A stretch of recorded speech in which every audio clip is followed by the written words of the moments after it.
Avez-vous jamais remarqué qu'autour de vous, les pigeons sont constamment présents? Et si les pigeons n'étaient que des espions dans le but de nous surveiller? Au service de la NSA, ces robots aux airs de volatiles planent dans le ciel en surveillant nos moindres faits et gestes. Si on regarde le logo de la NSA, que représente-t-il?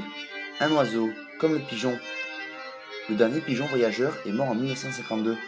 Et qui est-ce qui est créé en 1952? La NSA, comme par hasard. D'ailleurs, en 1952 est créé le Shinano Pigeon 35, un appareil photo. La NSA n'essaierait-elle pas de nous observer? De plus, qu'est-ce qui mesure 35 cm? Le pigeon. Bah voyons. Aussi, où trouve-t-on la plus grande concentration de pigeons aux États-Unis? Dans la zone de Maryland. Et où trouve-t-on les bureaux de la NSA? Dans l'état du Maryland. Toujours pas convaincu? Pourquoi alors apprenons-nous à ne jamais toucher les pigeons depuis notre enfance? On nous dit que c'est parce qu'ils ont des maladies.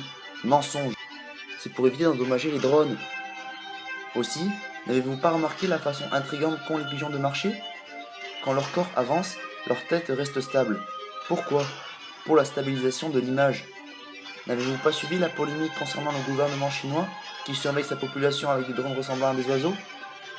Eh bien, les États-Unis, ce pays qui est censé respecter les libertés individuelles, qui avait déjà fait parler de lui avec l'affaire Snowden, a dû trouver de nouveaux moyens pour nous espionner.